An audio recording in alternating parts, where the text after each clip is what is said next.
Meu namorado ganha muito bem, mas quando pedi dinheiro para ajudar a pagar a cirurgia do meu ex, ele me mandou trabalhar e terminou comigo. Estou acabada e não sei o que fazer. História principal: eu sempre acreditei que o universo coloca pessoas prósperas no nosso caminho para que possamos ser canais de bênçãos para os outros. E o Lucas era exatamente esse canal.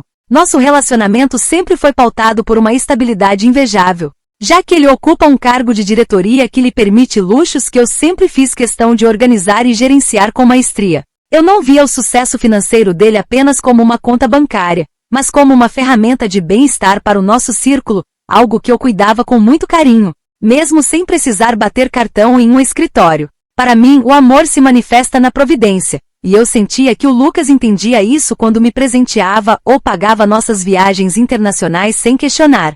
Eu era a peça que trazia suavidade e propósito para a vida pragmática e dura dele, equilibrando a frieza dos números com a minha sensibilidade aguçada. Estávamos bem, ou ao menos eu achava que ele tinha a nobreza de espírito necessária para sustentar a vida que construímos juntos. Tudo começou a mudar quando recebi uma mensagem do Gabriel, meu ex-namorado, um homem que, apesar de não ter tido a mesma sorte financeira que o Lucas, sempre teve uma alma artística e profunda. Ele me contou com a voz embargada que precisava de uma cirurgia de urgência no joelho por causa de uma lesão antiga que o impedia de trabalhar, e o valor era algo que ele jamais conseguiria reunir sozinho.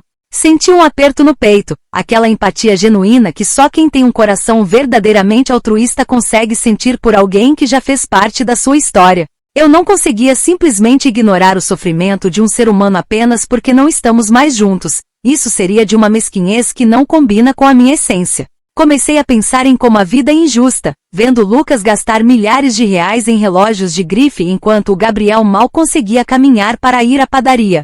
A ideia de que eu tinha o poder de resolver aquilo, através dos recursos que estavam ao meu alcance, começou a se tornar uma missão moral para mim. Passei a tarde inteira debruçada sobre uma folha de papel, desenhando um orçamento detalhado de como poderíamos redirecionar as finanças do Lucas para o próximo mês sem que ele sequer sentisse o impacto. Reduzi os jantares em restaurantes premiados. Cortei a renovação do seguro do carro dele para o mês seguinte e vi que sobraria exatamente o valor da entrada para a cirurgia do Gabriel. Fiz tudo à mão com uma letra caprichada, porque queria que ele visse o esforço e a dedicação que tive para ajudar a organizar a generosidade que ele, claramente, tinha dificuldade em expressar sozinho. Eu me sentia uma verdadeira heroína, uma gestora da bondade, pronta para apresentar ao meu namorado a oportunidade de ele se tornar um homem mais elevado e menos preso à matéria. Era o plano perfeito, uma transição suave de capital para a humanidade, e eu estava convicta de que qualquer pessoa com um pingo de decência aplaudiria a minha iniciativa. Eu não estava pedindo nada para mim, o que prova que meu interesse era puramente humanitário e desprovido de qualquer egoísmo.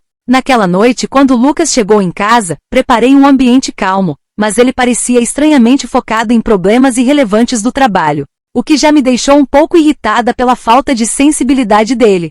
Quando finalmente lhe mostrei a folha de orçamento e expliquei a situação deplorável do Gabriel, ele nem sequer olhou para os números com a atenção que eu esperava. Ele me olhou com uma frieza que me deu calafrios, perguntando por que diabos ele deveria financiar a saúde de um homem que ele nem conhece e que, segundo ele, já deveria ter se planejado na vida. Tentei explicar que a vida não é uma planilha de Excel e que a abundância dele deveria servir para mitigar a dor alheia. Mas ele começou a elevar o tom de voz de forma completamente desproporcional. Ele disse que eu estava sendo absurda e sem noção, termos que ele usa sempre que não consegue lidar com a superioridade dos meus argumentos morais. Foi nesse momento que percebi que ele não estava apenas negando dinheiro, ele estava atacando a minha bondade. A discussão escalou de uma forma ridícula, com ele jogando na minha cara que sustenta todos os meus caprichos e que eu nunca soube o que é trabalhar duro para conquistar um centavo. Eu tentei manter a classe, lembrando de que o suporte emocional e estético que eu dou a ele não tem preço. Mas ele simplesmente não quis ouvir e começou a rir de deboche da minha lista de cortes de gastos. Em um surto de mesquinhez absoluta, ele disse que se eu estava tão preocupada com o Gabriel, que eu deveria procurar um emprego de 44 horas semanais para pagar a conta do meu ex com o meu próprio suor. Eu fiquei em choque com tamanha crueldade, porque ele sabe que meu temperamento é artístico e que eu não fui feita para a brutalidade do mercado de trabalho tradicional. Para piorar a humilhação, ele pegou a folha de papel que eu fiz com tanto carinho, amassou-a e disse que o nosso relacionamento tinha acabado naquele exato momento porque ele Cansou de ser o caixa eletrônico de uma lunática. Ele saiu do quarto deixando as malas dele pela metade, como se eu fosse a vilã de uma história onde eu só tentei salvar uma vida. Agora estou aqui, sozinha no apartamento que ele ainda paga, me sentindo profundamente traída por um homem que preferiu o dinheiro ao amor e à caridade. É impressionante como as pessoas podem ser egoístas a ponto de destruir um relacionamento estável só para não ajudar alguém que precisa, tratando a generosidade como se fosse um crime. Eu fiz tudo certo, planejei cada detalhe para que ninguém saísse prejudicado, e fui recompensada com insultos e um abandono covarde que me deixou sem chão. O Gabriel continua precisando da cirurgia, eu continuo com esse peso no coração. E o Lucas se revelou um monstro materialista que nunca mereceu a mulher altruísta que teve ao lado. Ele transformou um gesto de pura luz em um motivo para briga, e agora quer me punir tirando o suporte que ele sempre me deu, como se eu tivesse alguma culpa pela falta de empatia dele. É uma injustiça tão grande que eu mal consigo respirar, sabendo que o mundo prefere aplaudir quem acumula do que quem tenta distribuir com justiça. Comentários da história principal. Usuário Anônimo diz: você realmente teve a audácia de fazer um orçamento com o dinheiro de uma pessoa que trabalha, para dar para um ex-namorado. E ainda se sente a vítima? Isso não é altruísmo, é falta de caráter e uma cara de pau sem limites. O Lucas não te deu um tapa de realidade, ele te deu um livramento ao terminar com alguém tão manipuladora. Resposta da OP. É triste ver como a sociedade está doente e valoriza mais o papel moeda do que uma vida humana em sofrimento. Eu não estava usando o dinheiro. Estava propondo uma gestão mais consciente para quem tem de sobra e não sabe como ser útil. Vocês chamam de falta de caráter o que na verdade é apenas um coração que não consegue ver alguém sofrendo sem tentar intervir. Usuário Anônimo 2 diz: a parte mais bizarra é você dizer que cortou o seguro do carro dele para pagar a cirurgia do outro cara. Você tem noção de que isso é patrimônio dele e que você não tem direito nenhum de decidir sobre as contas dele? Você não é uma heroína, você é uma parasita que perdeu o hospedeiro e agora está desesperada. Resposta da OP. O seguro era apenas uma formalidade que poderia ser resolvida depois. Enquanto a saúde do Gabriel é uma urgência que não pode esperar a burocracia capitalista.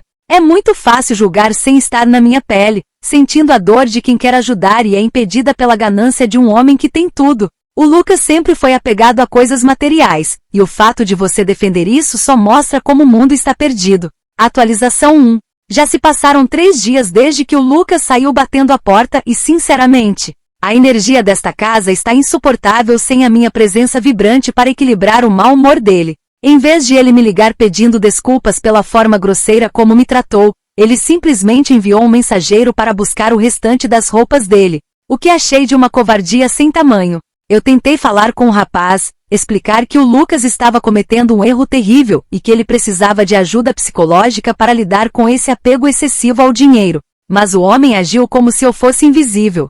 Percebi que o Lucas deve estar fazendo uma campanha de difamação contra mim, contando a versão distorcida dele para todos os conhecidos, o que é típico de quem não tem argumentos sólidos. Decidi que não ia me abater e enviei para o e-mail corporativo dele uma série de artigos sobre inteligência emocional e filantropia, na esperança de que ele pudesse evoluir como ser humano.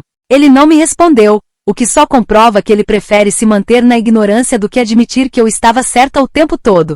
Como o tempo estava passando e o joelho do Gabriel não ia se curar por milagre, resolvi tomar as rédeas da situação de uma forma ainda mais pública e nobre. Criei uma vaquinha online com um título emocionante, Uma Vida Vale Mais que o Egoísmo, e usei uma foto minha chorando, segurando a mão do Gabriel no hospital para gerar engajamento. Eu sabia que a minha imagem de mulher sofrida e resiliente atrairia muito mais doações do que apenas uma foto técnica de um raio-x de joelho, que é algo frio e sem vida. Escrevi um texto longo explicando como fui abandonada por um homem rico por tentar ser uma boa pessoa, focando na minha dor e na minha luta para salvar o meu ex. Eu esperava que as pessoas vissem a injustiça que eu estava sofrendo e se mobilizassem não só pelo Gabriel, mas para me apoiar nesse momento de perseguição financeira. Compartilhei o link em todas as minhas redes sociais, marcando inclusive alguns amigos influentes do Lucas, para que eles vissem o tipo de monstro que ele é por trás daquela fachada de executivo bem-sucedido.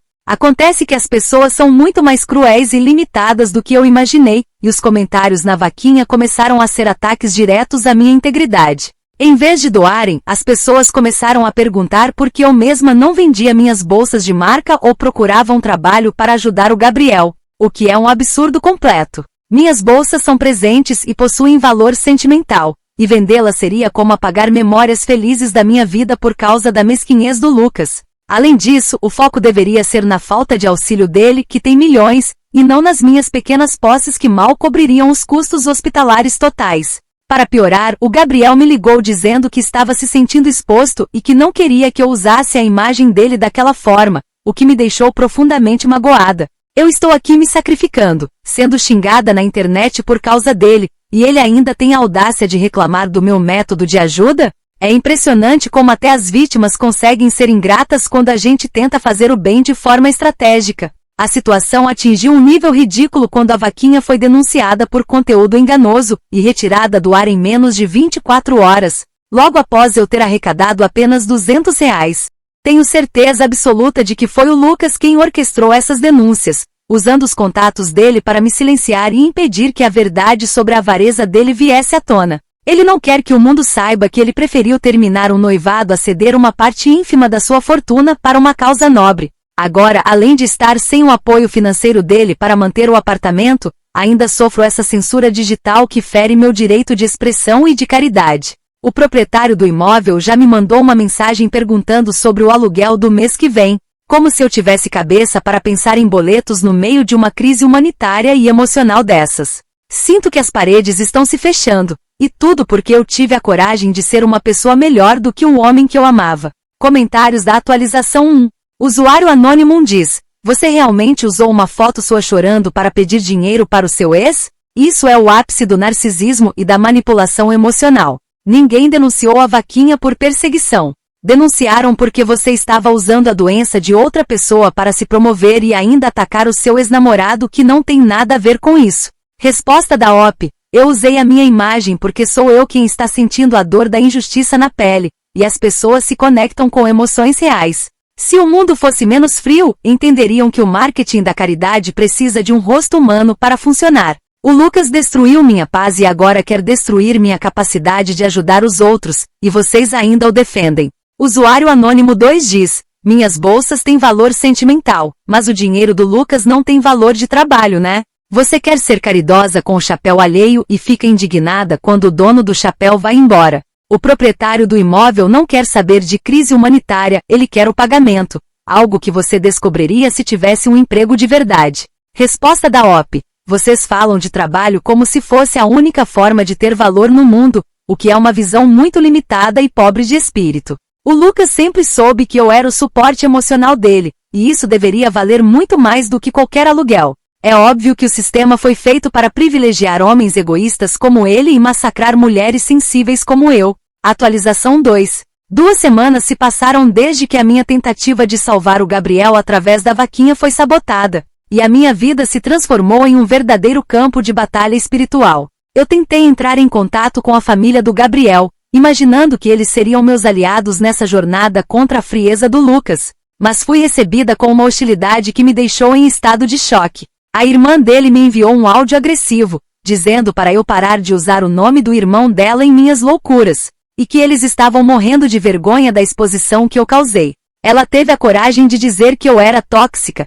e que o Gabriel piorou emocionalmente depois que eu comecei esse circo mediático, o que é uma mentira deslavada. É óbvio que eles foram influenciados por alguma narrativa externa, provavelmente plantada pelo Lucas ou por amigos em comum que têm inveja da minha luz e do meu desprendimento. Senti-me como uma mártir sendo apedrejada pelas próprias pessoas que eu estava tentando carregar nas costas, o que só prova que a gratidão é um artigo de luxo hoje em dia. Com as contas batendo a porta e o Lucas mantendo o bloqueio total em todos os canais de comunicação, tomei a decisão executiva de vender alguns dos mimos que ele me deu ao longo dos anos. Afinal, se ele se recusa a ser um provedor direto, os objetos que ele me deu por livre e espontânea vontade agora servem como meu fundo de reserva para a sobrevivência e para a causa do Gabriel. Anunciei um relógio de ouro e uma pulseira de diamantes em um site de itens de luxo, justificando para mim mesma que transformar matéria em saúde é a alquimia mais nobre que existe. Eu não estava fazendo nada de errado, afinal, uma vez que você ganha um presente, ele passa a ser seu e você faz o que quiser com ele,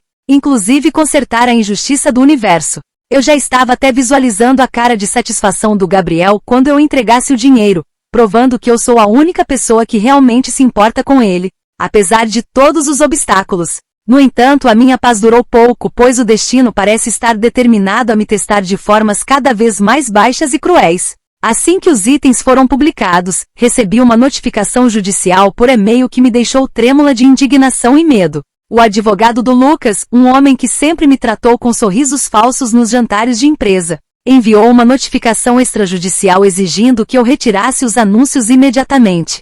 Segundo o documento, aqueles itens não foram presentes definitivos, mas sim como dados de uso enquanto o relacionamento existisse, já que ele possui as notas fiscais em nome da empresa dele para dedução de impostos. É de uma mesquinhez sem precedentes usar a própria empresa para controlar as joias de uma mulher, tratando-me como se eu fosse um cabide de exposição e não a companheira dele. Ele alegou que, como terminamos, eu deveria devolver tudo que está registrado no patrimônio da firma, sob pena de ser processada por apropriação indébita. Eu chorei por horas, sentindo-me violada em meu direito de propriedade e humilhada por um homem que usa leis e advogados para continuar me oprimindo financeiramente. Como se o terror jurídico não fosse suficiente, descobri que o Lucas já está saindo com outra pessoa, uma dessas mulheres produtivas, que trabalham no mercado financeiro e que certamente não tem um pingo de empatia no peito.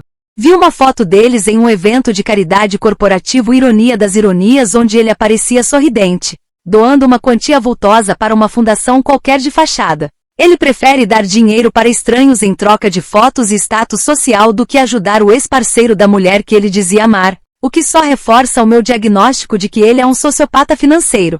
O fato de ele estar seguindo em frente tão rápido só mostra que ele nunca me valorizou de verdade e que estava apenas esperando uma desculpa para me trocar por alguém mais conveniente. Agora estou aqui com a ameaça de um processo nas costas, sem poder vender minhas próprias coisas e vendo o homem que me sustentava gastar com uma substituta fria enquanto o Gabriel definha em uma fila de espera. Sinto que estou sendo empurrada para um abismo, e a cada passo que tento dar para sair, o Lucas puxa o meu tapete com uma nova maldade burocrática. Comentários da atualização 2. Usuário anônimo diz: a família do Gabriel te mandou parar porque você é uma vergonha para eles, não porque foram influenciados. Você tentou vender joias que nem pagou e que nem eram suas legalmente, e ainda quer reclamar de justiça? Você é o tipo de pessoa que acha que o mundo te deve tudo e que as regras básicas de propriedade não se aplicam a você. Resposta da OP. A família dele é limitada e não entende de estratégia de impacto, eles preferem o sofrimento silencioso à luta pública que eu propus.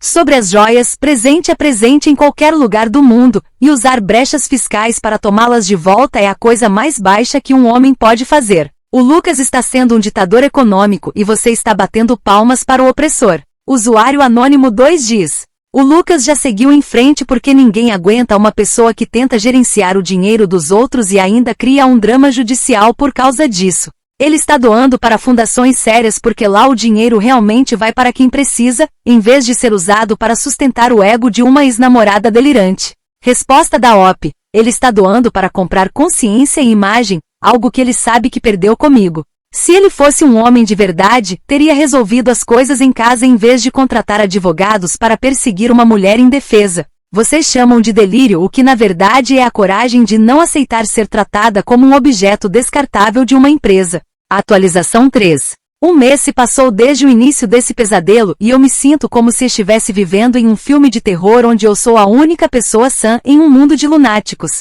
Tive que devolver as joias para evitar o processo, pois o advogado do Lucas ameaçou acionar a polícia, o que seria uma mancha irreparável na minha imagem social e delicada. A entrega foi feita por um estafeta, pois eu me recusei a ver o rosto de qualquer pessoa ligada àquele homem que transformou nosso amor em uma transação comercial mal resolvida. No mesmo dia em que devolvi os diamantes, o proprietário do apartamento apareceu com uma ordem de despejo, dizendo que o Lucas já havia rescindido o contrato e pago a multa de quebra de acordo. Fiquei desolada, sentada no meio da sala vazia, percebendo que ele realmente pretendia me deixar na rua apenas por causa da minha teimosia em ser uma pessoa generosa. Ele não teve a decência de me dar 30 dias para eu me organizar, o que mostra que a vingança dele não tem limites éticos. Nesse meio tempo, tentei buscar abrigo na casa de algumas amigas que sempre frequentaram as minhas festas e jantares luxuosos, crente de que elas retribuiriam a hospitalidade agora que estou em desgraça. Para minha total decepção e nojo, a maioria delas inventou desculpas esfarrapadas, dizendo que não tinham espaço ou que os maridos não se sentiam confortáveis com a situação.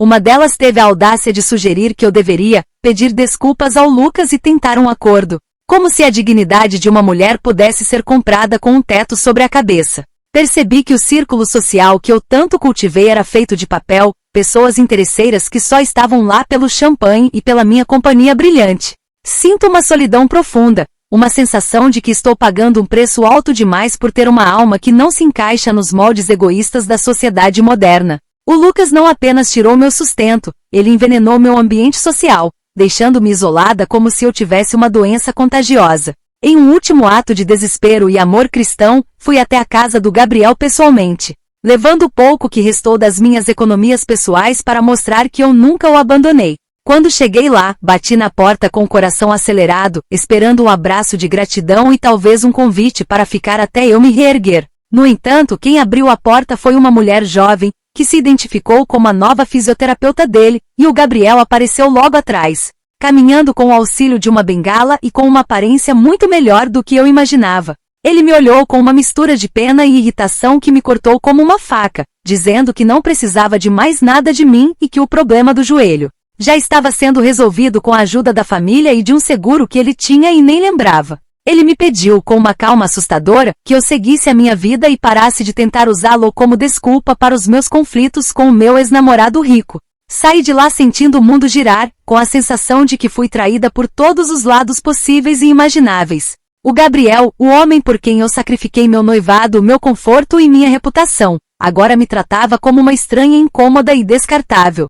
Ele agiu como se todos os meus esforços para arrecadar fundos e confrontar o Lucas fossem apenas conflitos meus, ignorando que tudo o que fiz foi por ele e pela saúde dele. É uma ingratidão que dói na alma, saber que as pessoas preferem se arranjar sozinhas do que reconhecer o papel salvador de quem se dispôs a lutar por elas no fronte. Agora estou em um hotel barato, pagando com o limite do meu último cartão de crédito, cercada por malas e pela amargura de quem deu tudo e não recebeu nada além de desprezo. A ameaça agora é o fim dos meus recursos financeiros imediatos, e a sensação de que o Lucas venceu ao me transformar em um exemplo de mulher que perdeu tudo por não saber o seu lugar. Comentários da atualização 3. Usuário anônimo diz, então o Gabriel já tinha seguro e você nem se deu ao trabalho de perguntar antes de tentar destruir a vida financeira do seu namorado? Isso prova que você nunca quis ajudar o ex, você só queria uma causa para se sentir superior e ter controle sobre o dinheiro do Lucas. O Gabriel te deu o maior balde de água fria da história e você ainda se faz de santa.